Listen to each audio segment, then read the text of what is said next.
Hello बच्चों, राधे राधे। कैसे हैं आप सब लोग? हम आशा करते हैं कि आप सभी लोग अच्छे होंगे। जैसे कि मैं आप सबको बताना चाहता हूँ कि मेरा नाम विवेक मिश्रा है और मैं आप सबका कान्हा कोचिंग सेंटर में स्वागत करता हूँ। बच्चों, आप लोगों से एक अनुरोध है, अगर आप लोगों को हमारी वीडियो पसंद आ रही है, प्लीज हमारे चैनल को सब्सक्राइब कर दीजिए, लाइक कर दीजिए और अपने तमाम दोस्तों के साथ शेयर कर दीजिए, जिससे कि ज्यादा से ज्यादा लोगों तक ये वीडियो पहुंचे और उनको भी इस वीडियो को लाभ मिले। तो हम देर नहीं करेंगे, क्लास की शुरुआत करेंगे। आपका रिविजन चल रहा था, तो आज का जो हमारा टॉपिक होगा वो है प्रमेय 10.2। सिद्ध कीजिए कि किसी बाहरी बिंदु से वृत्त पर किसी बाहरी बिंदु से इस वृत्त पर खींची गई स्पर्श रेखाएं की लंबाई बराबर हो। तो देखो, अक्सर होता क्या है कि परीक्षा का जब समय नजदीक होता है ना, तो बच्चों के अंदर डर बैठ जाता है। जब वो परीक्षा देने जाते हैं तो जो भी चीजें उनको आती है वो भूल जाती है। तो देखिए, भूलने का एक कारण भी है। अगर आप गणित पढ़ रहे हो तो गणितीय तरीकों से चीजों को पढ़ोगे तो गणित में शब्द क्या होते हैं, जो स्टैंडर्ड फॉर्म में शब्द होते हैं वो कठिन होते हैं। उनका मतलब समझ में तो कम आता है, तो बच्चे क्या करते हैं, उनको रट लेते हैं। ठीक है, तो ऐसी स्थिति में वो सबके साथ होता है। जब आदमी लोग परीक्षा देने जाते हैं तो उस समय नर्वस हो जाते हैं, डर बैठ जाता है। तो हम इस प्रमेय को आपको करने का गणितीय तरीका नहीं बताएंगे, देसी तरीका बताएंगे कि अगर परीक्षा में आ गया, आना ही आना, 100% आएगा। ठीक है, 100% आएगा। तो कहने का मतलब ये, अगर परीक्षा में आ गया तो उस स्थिति में जब आप परीक्षा में बैठे हो और अगर आपको वो चीज भूल गई है तो आप कैसे करोगे, इसके लिए हम आपको एक शानदार तरीका बताएंगे। ठीक है ना, क्योंकि गणितीय तरीके से दिमाग क्या होता है, कैलकुलेटेड हो जाता है, तो चीजें आपको भूल जाती है। ठीक, तो इसीलिए आपको लाजवाब शानदार देसी तरीका बताएंगे जो आपको कभी भूलेगा ही नहीं। अगर परीक्षा में आप घबरा भी गए तो उस स्थिति में भी आपको ये चीज आ जाएगी। ठीक है, चलो। तो देखो, कहने का मतलब ये है, पहले तो आप दो चीज क्लियर कर लो। क्या? कि किस कोई एक जो सर्कल होता है ना, वो छोटे छोटे अनंत बिंदुओं से मिलकर बना होता है। ठीक है, और इस चीज का जो हम गणना करते हैं, जो हम संदर्भ में देते हैं, तो ये छोटे छोटे बिंदु हम कहाँ से बोलते हैं? बाहरी बिंदु, जो परिधि गई ना, ये परिधि, ये छोटे परिधि ऐसे तो कोई ये बन नहीं गया। जो ये आकृति बन गई ऐसे गोलाकार, ये ऐसे नहीं बना। छोटे छोटे कदमों द्वारा चला गया, छोटे छोटे बिंदुओं से मिलकर क्या बना, एक ही गोलाकार आकृति बन गई। ठीक है, कहने का मतलब क्या है कि किसी बाहरी बिंदु से आप दिमाग में आप बैठा लो, अगर आपको बहुविकल्पी में प्रश्न आ जाए, किसी बाहरी बिंदु से, अगर बाहर कोई आपको बिंदु दे रखा है, तो उस बिंदु से, किसी बाहरी बिंदु से वृत्त पर केवल और केवल दो स्पर्श रेखाएं खींची जा सकती हैं, दो से ज्यादा संभव नहीं। क्लियर है? कहने का मतलब क्या है, किसी बाहरी बिंदु से अगर आप किसी सर्कल पर स्पर्श रेखा खींचोगे तो सिर्फ दो ही स्पर्श रेखा संभव है, ना ही दो से ज्यादा खींची जा सकती है, ना ही दो से कम। ठीक है ना, संभावना कितनी है? सिर्फ दो। दो ही स्पर्श रेखाएं सर्कल पर खींची जा सकती है। ठीक, समझ में आया? दूसरा चीज क्या है, स्पर्श रेखा सर्कल को सिर्फ एक बिंदु पर ही स्पर्श करके जाएगी। ये भी आपको ध्यान रखना है, एक स्पर्श रेखा एक ही स्पर्श बिंदु से होके जाती है, वृत्त की। ठीक है, अगर आपने दो बिंदु लिया तो स्पर्श रेखा किस में कन्वर्ट हो जाएगी? छेदक रेखा में कन्वर्ट हो जाएगी। ये दोनों पॉइंट आपको याद रखना है, काफी महत्वपूर्ण है। ठीक है, कहने वाले स्पर्श बिंदु, अगर सर्कल पर कोई स्पर्श रेखा खींचा जाएगा तो इस वृत्त के किसी एक बिंदु पर ही उस सर्कल को स्पर्श करेगी, एक से ज्यादा संभव नहीं है। अगर एक से ज्यादा आपने जबरदस्ती किया तो वो स्पर्श बिंदु नहीं कहलाएगा, सॉरी, वो स्पर्श रेखा नहीं कहलाएगा, वो एक छेदक रेखा कहलाएगा। क्लियर है? दूसरा हमने क्या बताया, किसी बाहरी बिंदु से केवल और केवल या सिर्फ दो ही स्पर्श रेखाएं खींची जा सकती है, दो से ज्यादा नहीं खींची जा सकती। ठीक है, ये क्लियर हो गया। अब हम आपको अगर ये परीक्षा में आ गया तो आप कैसे करोगे? पहले तो आप फिगर बनाओगे, एक सर्किल बनाओगे। फिगर का नंबर मिलता है, ठीक है, काफी महत्वपूर्ण होता है। पहले आप एक ऐसे क्या बनाओगे, एक सर्किल बना लेना। ठीक है, कोई एक बाहर देखो, अगर नहीं भी आ रहा हो तो इतना तो आप दिमाग में याद ही कर सकते हो।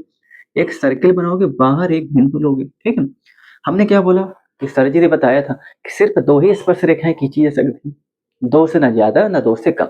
दो से ज्यादा कम संभव है ही नहीं, किसी बाहरी बिंदु से दो ही स्पर्श रेखा इस सर्कल पर खींची जा सकती है। ठीक है, तो आपको पता है कि दो से ज्यादा हो ही नहीं सकती भैया, बाहरी बिंदु से दो हमने स्पर्श रेखाएं खींच दी। ठीक, तो जो ये हमें प्रमेय दे रखा है ना कि सिद्ध कीजिए कि किसी बाहरी बिंदु से वृत्त पर खींची गई स्पर्श रेखा, सिद्ध कीजिए किसी बाहरी बिंदु से वृत्त पर खींची गई स्पर्श रेखाएं आपस में बराबर होती है। कहने का मतलब उनकी लंबाई आपस में बराबर होती है। ये क्या कहना चाह रहा है, देखो, ये हमसे ये कहना चाह रहा है। अर्थात में आप क्या लिखोगे, अर्थात जो आपने स्टेटमेंट लिखा है इसका मतलब ये है कि भैया दोनों स्पर्श रेखाएं की लंबाई आपस में क्या होती है, बराबर होती है। पी एक स्पर्श रेखा है और पी भी एक स्पर्श रेखा है, सॉरी। इन दोनों की लंबाई क्या होती है, आपस में बराबर होती है। कह रहा आप हमें ये सिद्ध करके दे दो, ठीक है। हमसे क्या कह रहा है, आप ये हमें सिद्ध करके दे दो। तो पहले तो आप फिगर को क्लियर करो कि फिगर में आपको क्या बनाना है। तो जो स्टेटमेंट दे रखा है उसके हिसाब से फिगर सिर्फ आपका इतना है जो हमने ब्लैक मार्कर से ड्रॉ कर रखा है। क्या, एक सर्कल है, एक बाहरी बिंदु है, उससे दो स्पर्श रेखाएं ये खींची गई हैं, बस इतना ही है। क्लियर है ना। अब ये जो हमने ब्लू मार्कर से चीजों को ड्रॉ कर रखा है ये हमने अपने तरफ से किया। जब जो चीज हमें दी हुई है उसके अलावा अगर हम कोई छेड़खानी करते हैं सवाल के फिगर पे तो उसको हम बोलते हैं रचना। हमने अपनी तरफ से कोई रचना की है, कोई कंस्ट्रक्शन किया है, ठीक है ना। तो इतना आपको पता होना चाहिए कि स्टेटमेंट के हिसाब से हमारा फिगर एक सर्किल है, दो बाहरी स्पर्श रेखाएं, बस। अच्छा, मिट गया क्या, ठीक है ना। इसके अलावा जो ब्लू मार्कर हमने ड्रॉ कर रखा है वो आपके रचना पे आएगा। क्लियर है, ठीक है। तो ये चीज आपको फिगर 2 से 3 बार आप प्रैक्टिस करोगे तो आपको क्लियर हो जाएगा, ठीक। और सबसे बड़ी चीज क्या है कि अगर आप पेपर देने जाते हो तो चीजों को स्टेप बाय स्टेप लिखना पड़ता है। अगर आपका प्रोसीजर सही नहीं तो आपके नंबर वो काट देगा। पहले आप क्या लिखोगे, पहले आप लिखोगे गिवन, क्या आपको दिया है, जो चीज दिया है वो आप लिखोगे, ठीक। फिर आपको ये दर्शाओगे आपको क्या सिद्ध करना है, वो आप दिखाओगे, ठीक। फिर आप रचना करोगे। हमने क्या, जो चीज आपको दिया है आप लिखोगे और जो आपसे पूछ रहा है वो आप बताओगे। फिर आपको अगर इतने में काम चल गया तो ठीक है, नहीं चला तो कुछ अपने तरफ से छेड़खानी करोगे, ठीक। कोई जरूरी नहीं कि हर चीज में आपको छेड़खानी करनी है। सवाल की रिक्वायरमेंट क्या है उसके हिसाब से। इसके बाद आप क्या करोगे, प्रूफ करोगे, उत्पत्ति बोलते हैं ना। फिर आप आ जाओगे फाइनल स्टेप में, चीजों को प्रूफ करना शुरू कर दोगे, ठीक। इसके अलावा कोई चीजें नहीं होती। ओवरऑल 4 चीजें होती हैं, ठीक है। अब एक चीज और आपको बता दें, कभी भी आप दिमाग में डाउट मत रखो। डाउट नहीं रखना है कि जो चीज अगर भाव, अगर हम कोई चीज रचना करें, गिवन पे हमने कोई चीज लिखी, सबका अपना लिखने का सोचने का और लिखने का तरीका अलग होता है, ठीक। कोई जरूरी नहीं कि जो सर जी ने लिखवा दिया गिवन पर, जो हमने रचना लिख दी वही आपको लिखना है। हमने क्या बोला, सामने वालों को आपका लिखा हुआ चीज समझ में आना चाहिए, आपके भाव समझ में आना चाहिए, आप जो कहना चाह रहे हो उसको समझ में आना चाहिए। जिस दिन आप ये सोच ली, आपने दिमाग में बैठा लिया, क्योंकि अपने आप को संतुष्टि देना जरूरी है, ठीक है ना। लोग बच्चे करते क्या है, उनके दिमाग में ये बैठ जाता है कि सर जी ने तो लिखा तो भाई दिए, क्योंकि जब तक आप अपने दिमाग यूज नहीं करोगे आपके दिमाग में चलते रहेगा कि भाई गिवन में सर जी ने यही लिखा है तो यही लिखेंगे, तो आपने दिमाग को एक जगह रोक दिया। अब आपके दिमाग में अपना जोर नहीं चल रहा, आप जबरदस्ती जोर दे रहे हो कि सर जी ने लिखा तो भैया दिया, हमें क्या लिखा था समझ में नहीं आया। अरे क्या लिखा था उससे क्या लेना देना, आप अपने दिमाग से जनरेट करो ना चीजों को। देखो ये जो आपको एकदम क्लियर चीज बता रही है, ऐसा कुछ नहीं कि जो हमने लिख दिया वही चलेगा। आप अपने दिमाग से भी चीज जो क्या गिवन दिया है आप अपनी भाषा में लिखो। जो रचना करना आप अपनी भाषा में लिखो। कहने का तात्पर्य है कि जो चीज आप लिख रहे हो वो सामने वाले को समझ में आना चाहिए, भाव आपका समझ में आना चाहिए, ठीक है। कोई जरूरी नहीं कि जितना हमने लिख दिया, जिस तरह हमने लिख दिया वैसे हो सकता है आपकी भाषा अलग है, आपके लिखने का तरीका अलग है। आप तो जो आपसे बने ना आप अपने तरीके से समझाने की कोशिश करो, उससे आपको अच्छे नंबर मिलेंगे, ठीक है ना। क्योंकि आप रटा रटाई चीज अगर लेके चलोगे कि सर जी ने ये लिखा हम यही लिखेंगे तो आपको परीक्षा में वो चीज भूल जाएगी। आप अपने आप से चीजों को जनरेट करो, ठीक है ना। तो पहले इसके लिए अपने आप पर भरोसा रखो, अपने आप से विश्वास करो। अगर आप अपने आप से विश्वास नहीं कर रहे हो, अपने आप पे संदेह कर रहे हो, चीजें बिगड़ जाएंगी, ठीक है ना। तो ऐसा नहीं करना है। कोई जरूरी नहीं कि जो चीज हम लिखते हैं क्या वो मतलब कि हम अपने मतलब हम भी कोई रटी रटाई चीज लिखते हैं क्या, जो दिमाग में हमारा है हमने भी लिख दिया। सबका लिखने का तरीका अलग अलग होता है, रटोगे तो चीज हम भी नहीं लिख पाएंगे। अपना लिखने का तरीका अलग अलग होता है, अपना भाव अलग होता है। कुल कहने मतलब जो आप लिख रहे हो हम लिख रहे हो, क्षेत्रीय भाषाएं होती है ना सबकी अलग अलग होती है, लेकिन सबका भाव एक ही होता है। समझ आए ना। इसलिए भाव आप अपना दो, जो आप विचार व्यक्त करना चाह रहे हो सामने वाले एग्जामिनर को समझ में आना चाहिए। क्लियर है। इसलिए हम इस चीज पर फोकस करते हैं कि गिवन पर और रचना पर कभी भी जोर नहीं देना कि जो सर ने लिखवा दिया वही चीज हम लिखेंगे, बिल्कुल नहीं। आप अपने दिमाग से लिखो, कोशिश करो, ठीक है ना। आप अपनी भाषा में लिखोगे टीचर को ज्यादा पसंद आएगा, ठीक। चलो, तो हमने क्या बोला, ये 4 स्टेप होता है, ठीक है। अब ध्यान दें, ये 4 स्टेप होता है। अब आपको एक चीज फोकस करना है, क्या फोकस करना है, ध्यान देना। देखो, हमसे कह रहा है कि भाई आप हमको ये प्रूव करके देखो कि पीए और पीबी आपस में बराबर है, ठीक है ना। पीए और पीबी आपस में बराबर है। तो अगर आप हमने ये जो कंस्ट्रक्शन ड्रॉ किया है अपने तरफ से, वो क्यों किया है?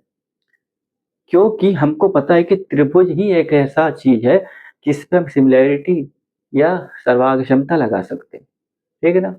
आपको पता है। तो ऐसी कुछ आकृति हम ढूंढने की कोशिश करेंगे, ठीक है? आपने इससे पहले भी प्रमेय पढ़ रखा है, आप हमारी जाके वीडियो देखिएगा, प्रमेय 10.1, ठीक है ना? अब हमने क्या बोला, अगर आप गणितीय भाषा में जाओगे तो आप कभी भी नहीं कर पाओगे। क्या जरूरत है गणितीय भाषा में जाने की? स्पर्श रेखा और त्रिज्या एक दूसरे पे लंब होती है, ठीक है ना? अब हमने तो यही बोल दिया, कोई जरूरी गणितीय भाषा में बोलना है। हमने क्या बोला, स्पर्श रेखा और त्रिज्या एक दूसरे पे लंब होती है। क्लियर है? प्रमेय 10.1 हमारा यही कहता है, ठीक। अब आपको जबरदस्ती बनाने की पड़ी है कि नहीं भैया, इसको थोड़ा स्टैंडर्ड फॉर्म में हम वो करेंगे, लिख के बताएंगे कि भाई कि एक स्पर्श रेखा से खींची गई रेखा या स्पर्श रेखा को मिलाने वाली, केंद्र से स्पर्श रेखा को मिलाने वाली रेखा, केंद्र से स्पर्श रेखा को मिलाने वाली रेखा। तो आप अगर इस तरह तरह की चीज सोचोगे तो आपका दिमाग क्या हो जाएगा, चक्कर आ जाएगा। जो दिमाग में आएगा उसको बोल दो। आपको पता है कि भाई प्रमेय 10.1 हमारी ये कहता है कि भाई किसी वृत्त पर खींची गई स्पर्श रेखा की जो लंबाई होती है, या किसी वृत्त पर खींची गई जो स्पर्श रेखा होती है, वो भैया वृत्त के केंद्र से खींची गई जो रेखा होती है, जिसको हम रेडियस बोलते हैं, वो एक दूसरे पर क्या होती है, लंब होती है, ठीक है। ये अब ऐसा बोलो, स्पर्श रेखा त्रिज्या पर लंब होती है। कहने का तो बोलने का तरीका कुछ भी, आप कुछ भी बोल दो। ऐसा नहीं अगर हम जबरदस्ती कोशिश करने लगे कि गणितीय भाषा क्या थी, गणितीय भाषा से क्या लिखना है, सब गलत है, ठीक है। ऐसा कुछ नहीं, जो आपके दिमाग में आ जाए। कहने का मतलब ऐसा नहीं कि जो दिमाग में आपके आ जाए, तरीका सही होना चाहिए ना। तो कहने वाला आपने क्या पढ़ा था भाई, प्रमेय 10.1 में ये पढ़ा था कि ये आपकी रेडियस हो गई।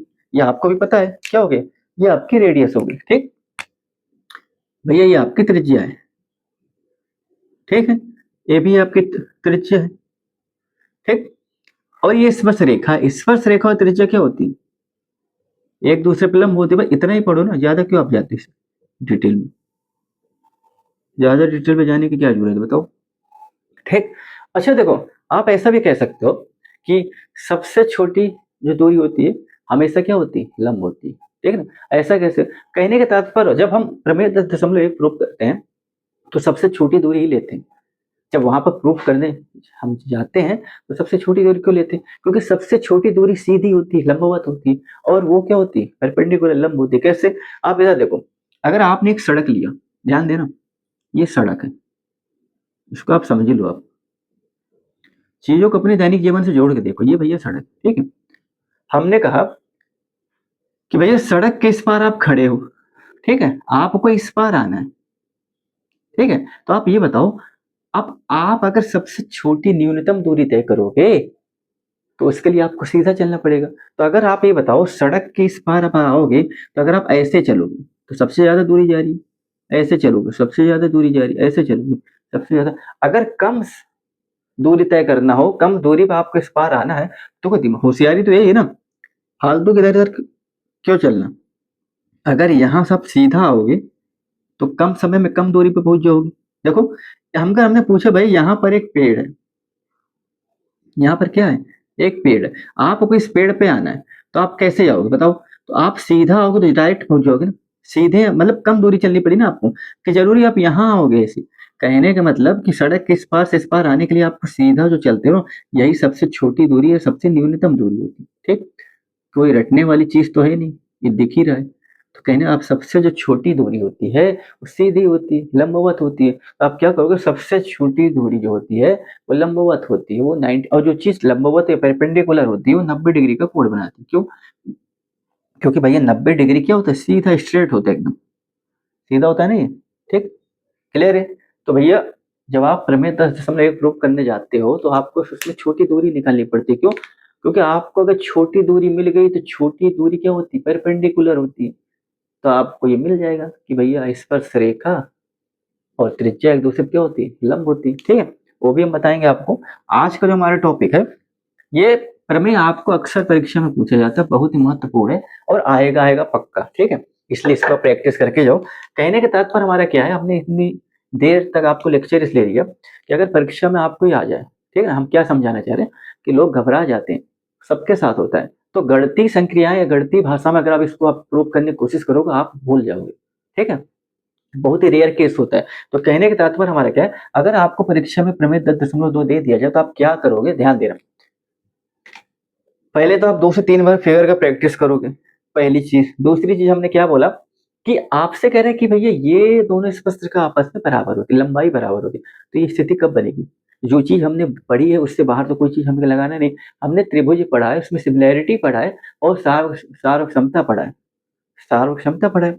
तो आपको पता है कि भाई जब तक सिमिलैरिटी या सार्व क्षमता में से किसी का हमें लाइसेंस प्राप्त नहीं होगा, तब तक हम त्रिभुज को छूने का अधिकार हमें नहीं। त्रिभुज की जो भी प्रॉपर्टीज होती हैं, जो भी क्वालिटीज होती हैं, उसका भी एक अपना लाइसेंस होता है। लाइसेंस क्या होता है? लाइसेंस आपका होता है समरूपता और सार्व क्षमता होता है। तो ये बताओ, हमने जो ये लाइन ड्रॉ की है, कंस्ट्रक्शन किया है, इसीलिए किया है कि इसको हम दो त्रिभुज बना सकें। क्या बना सकें? दो त्रिभुज। इसको नंबर 1 बोल दिया, दो बोल दिया। तो अगर दो त्रिभुजाकार आकृति दिख रही है, हाँ, हमने ऐसा क्यों बनाया? कि देखो, पहली चीज आपको दिमाग में ये सोचना है कि हमने त्रिभुज ही पढ़ा है क्लास 10 में, कोई बाहरी चीज तो पढ़ी नहीं। तो ये त्रिभुज से ही रिलेट करेगा। जब हम कोई एक लाइन ड्रॉ करेंगे, केंद्र को हम इस पर बिंदु से और केंद्र को बाहरी बिंदु से जब हम मिलाते हैं, तो ये दो त्रिभुज बन जाता है। बनता है कि नहीं बनता? हाँ। अब दो त्रिभुज में आपको पता है कि सभी भुजाएं कब बराबर होती? सभी भुजाएं आपस में बराबर कब होती है? यहाँ रेशियो की बात नहीं हो रही। अगर रेशियो की बात होगी तब आप सिमिलैरिटी लोगे, ठीक है ना। दो चीज आप फर्क जान लो कि सिमिलैरिटी, समरूपता और सार्व क्षमता में क्या अंतर होता है। सीधी सी बात, अगर भुजाओं का अनुपात पूछेगा, हमने क्या बोला, भुजाओं का अनुपात पूछेगा तब आप समरूपता लोगे। अगर सिर्फ भुजाएं पूछेंगी भैया आपस में बराबर है कि नहीं, भुजाओं की बात पूछेंगे भाई भुजाएं आपस में बराबर है कि नहीं, अगर अनुपात पूछेगी भुजाओं का अनुपात आपस में बराबर होता है तो आप समरूपता लोगे। समरूपता के केस में भुजाओं का अनुपात बराबर होता है और सार्व क्षमता के केस में भुजाएं बराबर होती है, ठीक है। तो कहने का तात्पर्य क्या है कि जब आपने त्रिभुज लिया तो इनकी भुजाएं कब बराबर होती? बताओ। सार्व क्षमता केस में भुजाएं कब बराबर होती?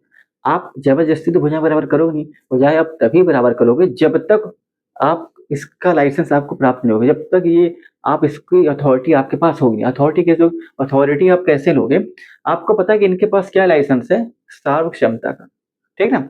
तो जब तक आप इसको इस त्रिभुज अभी नॉर्मल है, नॉर्मल त्रिभुज में पी ए बराबर पी, मतलब इसकी भुजाओं का बराबर नहीं दिखा सकते।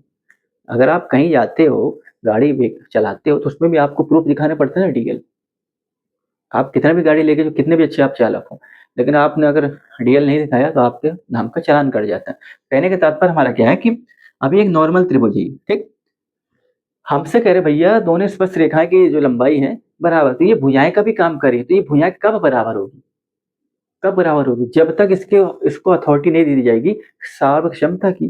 तो पहला केस हमारा क्या है, त्रिभुज तो है, ये भुजाएं बराबर तो होंगी, लेकिन अभी हमें इसको अधिकार नहीं है प्रूफ करने का कि बराबर, भाई इसे बराबर दिखाने का। बराबर आप तभी दिखाओगे जब तक इसको लाइसेंस नहीं मिलेगा, किस चीज का? सार्व क्षमता का, ठीक। तो जब तक ये दोनों त्रिभुज सार्वक्षम सर्वाक्षम नहीं होंगे, तब तक आप इसकी भुजाओं को बराबर नहीं दिखा सकते हो। तो पहला केस क्या है कि पहले हम दोनों त्रिभुज को सर्वांगक्षम दिखाएंगे।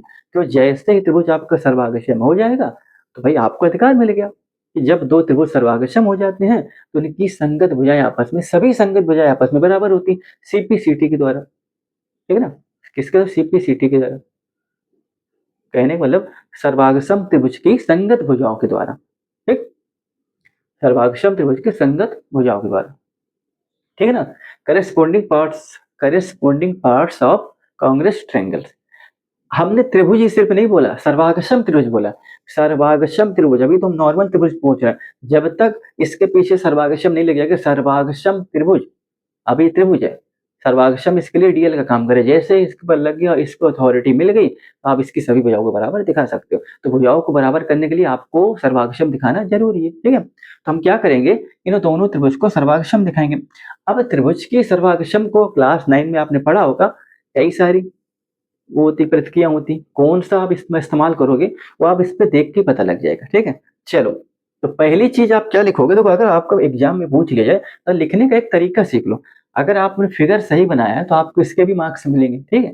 देखो, हमने क्या बोला, पहली चीज तो आप 2 से 3 बार इसका प्रैक्टिस करो, फिगर का, क्लियर है।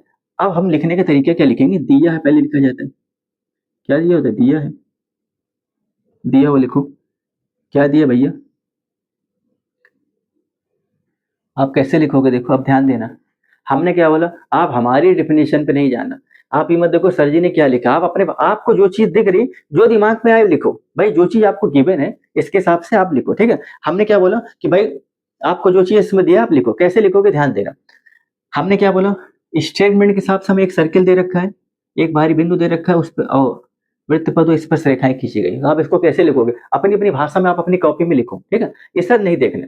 दिया है एक वृत्त, हाँ वृत्त दिख रहा है, एक वृत्त है, एक वृत्त है, कैसा वृत्त है, जिसका केंद्र O है। ये ऐसा है तो नहीं कि हमने कोई रटा रटा लिखा, जो चीज लिखा अपनी अपनी भाषा में लिखो, ठीक है, सब सही।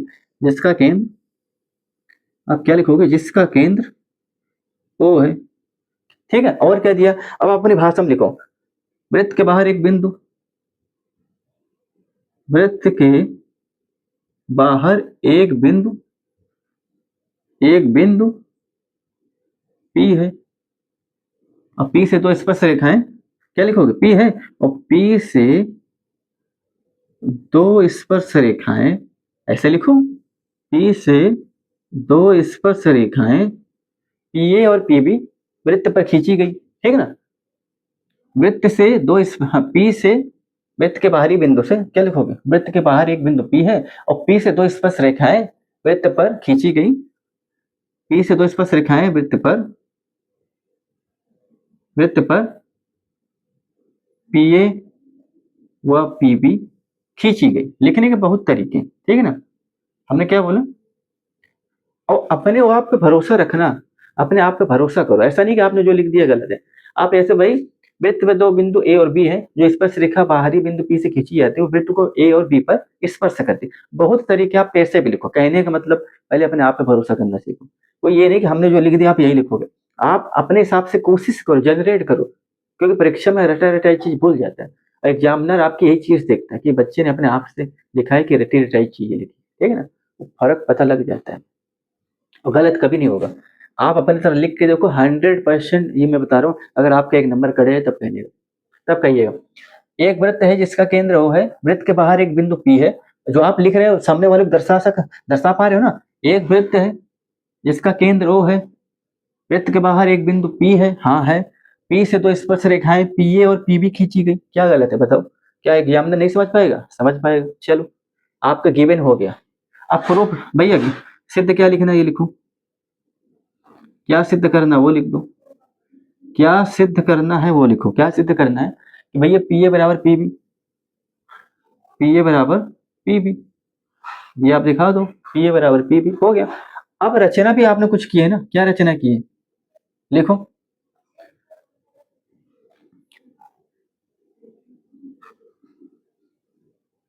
क्या लिखो, रचना आपने क्या लिखा भाई, O से A को, O से B को, O से P को मिलाया, ठीक है ना। O से वृत्त केंद्र O से A को, O से B को और O से P को मिलाया, ये रचना आप लिखो। तो हमें क्या प्राप्त हुआ, OA OB तथा OP प्राप्त हुआ। आप लिखने के तरीका अलग अलग है, क्या लिखोगे, वृत्त के केंद्र O से A को, O से A को,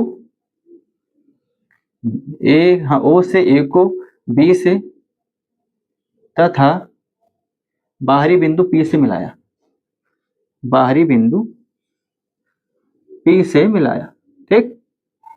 बाहरी बिंदु P से मिलाया, हमने कहा O को A से, O को B से तथा O को बाहरी बिंदु P से मिलाया, ये आपने रचना किया।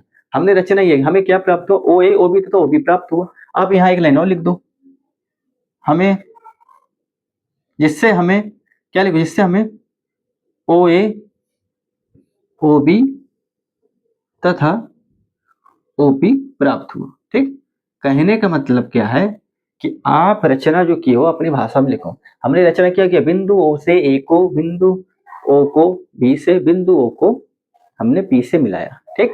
इतना भी आप लिख दोगे वो भी सही है। रचना आपने यही तो किया भाई, बिंदु O को A से, बिंदु O को B से, बिंदु O को P से मिलाया, क्लियर है। तो अब यहाँ तो हमने लिखा कुछ और, यहाँ बताया कुछ और, दोनों का मतलब यही है, सामने वाले एग्जामिनर को समझ में आ रहा है आप क्या लिखना चाह रहे हो, ठीक है। ये आपका क्लियर होगा। वृत्त के केंद्र O से A को B से तथा बाहरी बिंदु P से मिलाया, OA OB तथा OP प्राप्त हुआ, क्लियर है। ये आपका दिया हुआ हो गया, ये आपको सिद्ध करना होगा, ये आपका रचना होगा। क्लियर? अब फाइनल स्टेप में आता है, आप इसको लिख लो। देखो ये चीज तो नॉर्मल है, आप अपनी भाषा में लिख दोगे। पूरा खेल कहाँ होता है? फाइनल वाले स्टेप में होता है। पहली बात तो फिगर का 3 से 4 बार प्रैक्टिस करोगे। ये आप अपने आप लिख के कोशिश करो। अगर आप खुद से लिखने की कोशिश करोगे ना, और उस पर विश्वास करना सीखो, तभी आपका सही होगा। अगर आप रटी रटाई चीज करोगे तो आगे चल के बड़ी समस्या आएगी। ठीक है? अब इसके बाद जो आप लिख रहे हो उस पर भरोसा करो। चलो अब प्रूफ कैसे करेंगे? ये मिटा देना, आप इसको लिख लो। ये मिटा देना, इसको आप लिख लो। कैसे प्रूफ करेंगे आप ध्यान देना। चीजों को प्रूफ कैसे करेंगे ध्यान देना।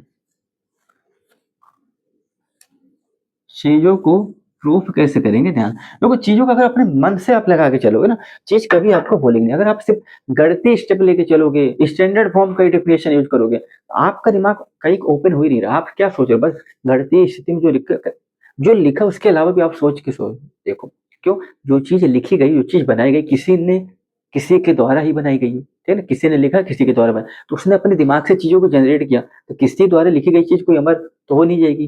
भाषा अलग हो सकती है, लिखने का तरीका अलग हो सकता है। तो कहने का मतलब कि जो आप वो चीज किताबों में लिखी है, आप उसी चीज को लेकर चलो तो आप उस चीज को रट रहे हो, और आने वाले समय के साथ साथ वो आपको भूल जाएगी। तो ऐसा क्यों करना है? आप अपनी भाषा निकालो, उससे चीजों को आउटपुट दो, चीजों को जनरेट करो। ठीक? हमने क्या बोला? फिगर पे प्रैक्टिस करोगे। स्टेटमेंट आपको सिर्फ इतने बताता है, एक गोला गोला सर्किल है, एक बाहरी बिंदु से दो स्पर्श रेखाएं खींचती, क्योंकि वृत्त की बाहरी बिंदु से सिर्फ और सिर्फ दो ही स्पर्श रेखाएं खींची जा सकती है। ठीक? कंस्ट्रक्शन आपने क्या किया कि भाई आपको पता है कि त्रिभुज, ये दोनों भुजा बराबर की स्थिति क्या है। हम त्रिभुज हमने पढ़ा है, त्रिभुज के अलावा कुछ पढ़ा नहीं। तो त्रिभुज में भुजाएं बराबर तभी होती हैं कि भाई जब उस पर सर्वाक्षम का नियम फिट बैठ जाए। तो अभी नॉर्मल त्रिभुज दिख रहा है, हमने इसलिए मिला है कि दो त्रिभुज में हमने इसको डिवाइड कर दिया।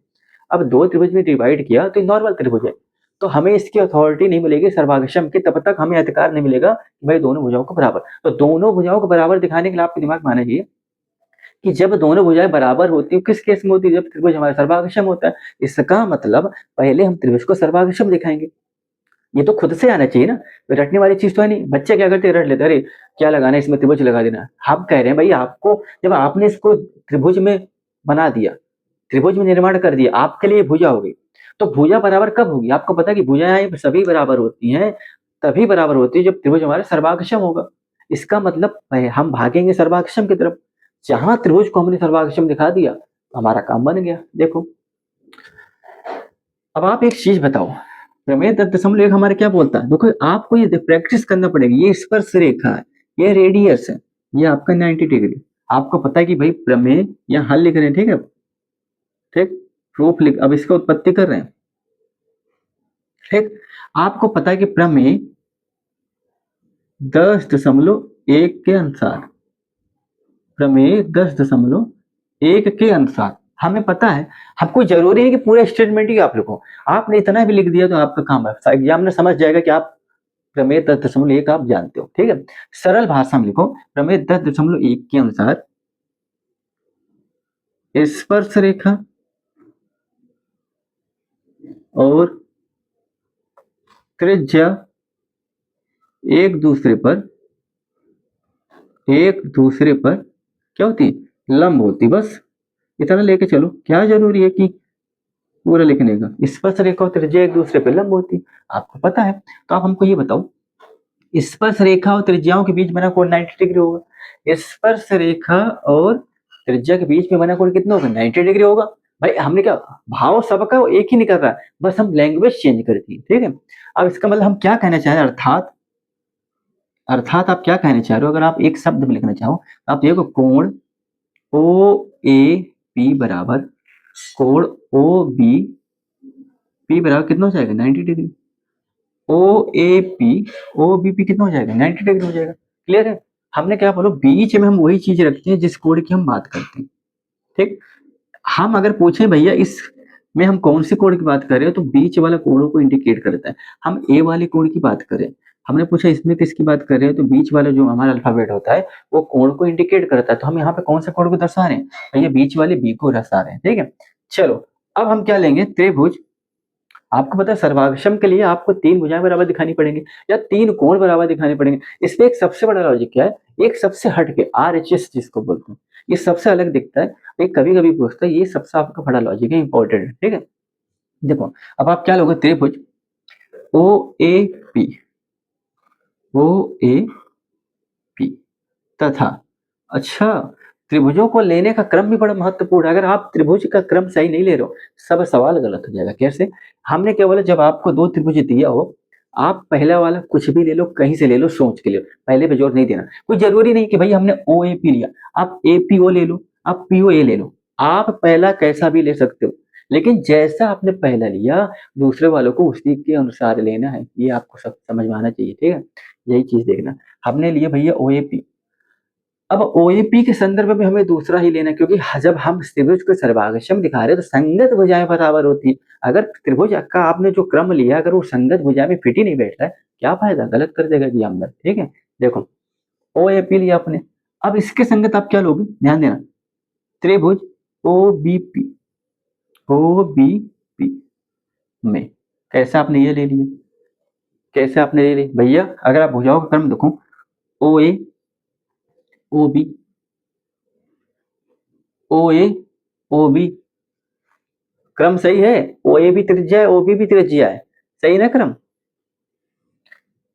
ए P B P, A P B P स्पर्श रेखाएं हैं, क्रम सही है ना, दोनों स्पर्श रेखाएं। फिर आप आ जाओ, किस पे आओगे, ओपी ओपी, ओपी ओपी क्या है, उभयनिष्ठ भुजा है, दोनों त्रिभुज के लिए, है ना क्रम सही?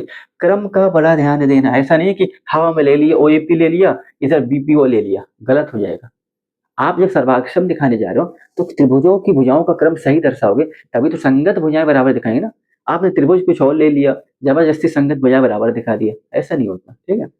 ध्यान देना, हमने क्या लिया, O A P O B P में, ठीक। अब हम इसमें क्या ढूंढेंगे भाई, हमें सर्वाक्षम दिखाने के लिए या तो तीन भुजा मिल जाए, या तो तीन कोण मिल जाए, या तो भुजा भुजा कोण मिल जाए, या फिर आरएचएस मिल जाए, एक समकोण मिल जाए, एक हाइपोटेनस कर्ण मिल जाए, एक कोई और साइड मिल जाए, ठीक है? और इस पे यही लगेगा, ध्यान देना। आपको ये पता है कि भैया ओ ए, आप क्या लिखोगे, ओ ए बराबर ओ बी, कैसे, वृत्त की त्रिज्या है, वृत्त की त्रिज्या है, ओ ए बराबर ओपी क्या है, वृत्त की त्रिज्या है, ठीक है ना? क्या लिखोगे, ओ ए बराबर ओपी वृत्त की त्रिज्या है, पहला केस मिल गया आपको, ठीक। दूसरा केस क्या लोगे, ओपी ओपी, ओपी इस वाले त्रिभुज के लिए भी, ओपी इस वाले त्रिभुज के लिए, क्या मिलेगा भैया, ओपी बराबर ओपी, क्या होगी, त्रिभुज की उभयनिष्ठ भुजा है, क्या हो जाएगी, उभयनिष्ठ भुजा है, क्या लिखोगे, उभयनिष्ठ भुजा है, किसकी है, त्रिभुज की, त्रिभुजों की उभयनिष्ठ भुजा है, क्या लिखोगे, त्रिभुजों की उभयनिष्ठ भुजा है त्रिभुजों की। जब आप चीज दर्शाओगे नहीं तो एग्जामिनर को कैसे पता लगेगा, ठीक ना? अब लास्ट चीज आपकी क्या बची, वो आप क्या बचा, आपको फोकस करना है, हमने जो आपको ऊपर दिया था, तो ये कोण ओ ए पी बराबर कोण ओ बी पी 90 डिग्री, किसके अनुसार, यही लिखोगे, प्रमेय 10.1 के अनुसार। बस तीन चीज आपको मिल गई। अब तीन चीज आपको मिल गई तो भैया कौन सा नियम लगाओगे, सर्वागशम नियम, त्रिभुज की सर्वागशम नियम, त्रिभुज की सर्वागशम नियम, सर्वागशम नियम आर एच एस से। अभी आर एच एस क्या होता है आपको बता दें, पहले आप इसको लिख लो, आप इसे पहले लिख लो, फिर हम बताते हैं आर एच एस होता क्या है, ठीक है? ये आप ले लो, इसका स्क्रीन शॉट ले लो, जगह नहीं आगे आपको बताएं। देखो यहाँ देखना आर एच एस होता क्या है, ये मिटा दे रहे हैं, ठीक है ना? यहाँ देखना आर एच एस होता क्या है, ये हम मिटा दे रहे हैं। अब यहाँ देखो ये आर एच एस होता क्या है, आर एच एस होता क्या है, ये ध्यान देना। कहने का मतलब होता है भाई, सर्वागशम का नियम आर एच एस क्या होता है, ये आप ध्यान देख लो। राइट एंगल, इसका मतलब होता है भाई right angle triangle, right angle होना, समकोण राइट एंगल होना चाहिए, ठीक है ना? राइट एंगल मतलब समकोण होना चाहिए, ठीक है, सीधा कोण होना चाहिए, और सीधा कोण भैया समकोण तभी बनता है। ये क्यों, हाइपोटेनस होना चाहिए, कर्ण होना चाहिए, हाइपोटेनस मतलब कर्ण होता है, ये साइड मतलब भुजा, मतलब समकोण कण भुजा, ठीक है। राइट एंगल मतलब सीधा कोण कण और भुजा। कहने का मतलब त्रिभुज का सर्वागमन नियम आरएचएस क्या कहता है कि भैया समकोण त्रिभुज होना चाहिए और समकोण वाला कोण होना चाहिए। समकोण देखो, अब भैया राइट एंगल अगर आप लोगे तो राइट एंगल ट्रायंगल में ही मिलेगा आपको, समकोण त्रिभुज में ही आपको 90 डिग्री मिलेगा। तो कहने का तात्पर्य हमारा क्या है कि भाई आरएचएस ये कहता है कि राइट एंगल होना चाहिए। कहने मतलब सम राइट एंगल का मतलब 90 डिग्री होता है ना, तो भाई 90 डिग्री एक कोण होना चाहिए। तो भाई 90 डिग्री आपको ही मिल गया। देखो ये मिल गया, कहाँ गया ये, एक आपको 90 डिग्री मिल गया, मिला कि नहीं मिला, तो भैया हो गया राइट एंगल। ठीक। आप कह रहे हैं भैया आपको हाइपोटेनस लेना है, तो अगर आप देखोगे जो हमने यहाँ पर लिखा था कि भैया ओपी, ओपी बराबर ओपी त्रिभुजों की क्या है उभयनिष्ठ भुजाएं हैं, और साथ में क्या ये कड़ का भी काम करी। क्योंकि भैया आप बताओ लंब देखो 90 डिग्री के सामने वाली भुजा क्या होती है, कड़ होती है, और यही सबसे बड़ी भुजा होती है। तो ये उभयनिष्ठ तो भुजा है, साथ में क्या है कड़ है, तो भैया कड़ भी हो गया। ठीक है। अब कह रहा है एनी साइड लेना है, कोई एक साइड और ले लो। एनी मतलब कोई भी दो, अब दो ही साइड आपके पास बची, कौन सी, एक ये बची एक ये। अब इन दोनों में कोई एक साइड आपको लेना है। ठीक है। इन दोनों में आपको कोई एक साइड लेना है, कहने का मतलब क्या है, तो भैया ये तो भैया हमारा चला गया। ठीक है। अब इन दोनों में आपको एक साइड लेना है, तो आप हमको ये बता दो कि हमने क्या लिया, बताना हमने क्या लिया इसमें, बताओ। हमने ले लिया भैया ओ ए और ओ पी, कोई साइड लेना, आपके पास दो साइड बची है तो भैया आप कोई भी दो साइड ले सकते हो। ठीक है ना, आपके पास दो साइड बची है, तो आप कोई भी दो साइड ले सकते हो। ठीक। अब इसको तो हम लेंगे नहीं, क्यों, अरे यही तो हमें प्रूफ करनी, पी ए बराबर पी बी। ठीक है ना, तो हमें क्या भैया ओ ए और ओ बी ले ली। ठीक है। क्योंकि भैया ये तो कड़ को छोड़ के, भाई कड़ तो इधर ले लिया, हाइपोटेनस इधर ले लिया, अब कह रहे साइड एक भुजा और लेनी, एक भुजा हमने ये ले ली। ठीक। अब भैया आरएचएस से त्रिभुज क्या हो जाएगा, सर्वागमन हो जाएगा। आपको पता है कि भाई त्रिभुज के सर्वागमन या आरएचएस से, भाई त्रिभुज यहाँ आप क्या लिखोगे, त्रिभुज ओ ए पी सर्वागमन होगा त्रिभुज ओ बी पी की। ठीक। क्लियर हो गया। अब आपको यहाँ पर लाइसेंस मिल गया, क्या मिल गया, यहाँ पर आपको लाइसेंस मिल गया, अथॉरिटी मिल गई। जब आपको भैया त्रिभुज आपने सर्वागमन दिखा दिया, आपको अथॉरिटी मिल गई, तो आपको पता होना चाहिए, क्या पता होना चाहिए कि जब दो त्रिभुज आपस में सर्वागमन होती हैं तो उनकी संगत भुजाएं सीपीसीटी के द्वारा बराबर होती हैं। क्या लिखोगे भैया, जब दो त्रिभुज आपस में सर्वागमन होते हैं तो सीपीसीटी के द्वारा, क्या लिखोगे, जब जब जो दो त्रिभुज आपस में क्या होते हैं, सर्वागमन होते हैं, क्या लिखोगे, आपस में सर्वागमन होते हैं, क्या लिखोगे, जब दो त्रिभुज आपस में सर्वागमन होते हैं तब, जब नहीं लिखना, तब सीपीसीटी से उन दोनों त्रिभुजों की संगत भुजाएं आपस में बराबर होंगी। उन दोनों त्रिभुजों की उन दोनों त्रिभुजों की संगत भुजाएं क्या होंगी, आपस में बराबर होंगी। क्या होंगी, आपस में बराबर होंगी। क्या होंगी, आपस में बराबर होंगी। ठीक है। अब आप ये कहोगे भाई कि भाई लाइसेंस तो हमको मिल गया सर्वागमन का, तो भाई त्रिभुजों सीपीसीटी क्या होता है, corresponding parts of congruence triangle, सर्वागमन त्रिभुज की संगत भुजाएं से। जब तक सर्वागमन शब्द नहीं लगा है तो भैया अथॉरिटी नहीं मिली है, अभी तो त्रिभुज अकेला था। अब त्रिभुज में क्या लग गया पीछे, सर्वागमन, सर्वागमन त्रिभुज की संगत भुजाओं से, संगत भुजाएं से सीपीसीटी। ठीक है ना, क्या लिखोगे, सीपीसीटी। ठीक। हमारी क्या होगी संगत भुजाएं आपस में बराबर होंगी। अब संगत मतलब जिस पहले वाले त्रिभुज या दूसरे वाले की जो संगत भुजाएं होंगी वो आपस में बराबर होंगी, तो इसका मतलब भाई त्रिभुज तीन ही भुजाओं से मिलकर बना होता है। तो हमें सब नहीं लेना है ना, अब अथॉरिटी मिल गई ना, अथॉरिटी मिलेगी तो आपको पता है भाई उभयनिष्ठ तो बराबर है, रेडियस बराबर है, यही एक आपको बराबर दिखानी थी, यही आपको एक बराबर दिखानी है। तो आप क्या लिख दोगे कि भाई अब संगत भुजाएं बराबर होंगी, आपको सर्वागमन का लाइसेंस मिल गया, तो आप क्या लिखोगे, अतः, अतः पी ए बराबर पी बी। ठीक है, स्पर्श रेखा भी है, और जब आपने एक लाइन ड्रॉ कर दी, कंस्ट्रक्शन कर दिया तीन, तो भैया ये त्रिभुज की भुजा भी मिल गई। क्या लिखोगे, इति सिद्धम। क्या लिखोगे, इति सिद्धम। ठीक। अब आप एक चीज ध्यान देना, पहले तो आप 2 से 3 बार फिगर का प्रैक्टिस करोगे, एक सर्किल लोगे, बाहरी बिंदु से दो स्पर्श रेखा खींचो। क्यों? दिमाग में ये चीज बैठा लो कि भाई सिर्फ किसी बाहरी बिंदु से दो ही स्पर्श रेखाएं संभव है। ठीक, अब इतने में तो काम बनेगा नहीं। आपको पता है कि आपको पी ए बी बी बराबर दिखाना है। अगर आपके दिमाग में आया, थोड़ा सा कंस्ट्रक्शन कर देंगे, ओ को आपको तीन जगह ले जाना है। कैसे? आपको पता है सिर्फ तीन ही बिंदु हमने लिए ओ को छोड़ के, तो आपको पता है कि ओ, देखो आप ऐसे तो याद ही कर लोगे, हमने सिर्फ तीन ही बिंदु लिए, तो ओ को तीनों बिंदु से मिलवा दो भाई, ओ गया तीनों बिंदु के पास मिलने। ठीक, कैसे याद करोगे भाई, हमने तीन ही बिंदु लिए। क्लियर है? अब भैया ओ तीनों के पास बारी बारी से मिलने जाएगा। भैया ए के पास गया दोस्ती करने, चलो भैया कैसे हो, तुम कैसे हो, तुम कैसे हो। ठीक, ये तो बिना देखो अगर आपको रचना नहीं पता क्या करना है, तो ये तो पता है ना कि भाई ओ के अलावा आपको सिर्फ तीन ही बिंदु की स्थिति दे रखी है, तो ओ को तीनों से मिलवा दो ना, हाल चाल लेके आएगा ये। ठीक, आपने जैसा बनाया आपको पता लग गया भैया दो त्रिभुज बन गए। अब त्रिभुज बन गया तो यही स्पर्श रेखा भुजाओं का काम करने लगा। अब हमसे कह रहे भाई ये दोनों भुजाओं का आपस में बराबर दिखाओ। आपको पता भाई ये तो त्रिज्या का काम कर रहे हैं, ये तो बराबर है, ये उभयनिष्ठ है, ये तो बराबर है, बचा बिचारा ये।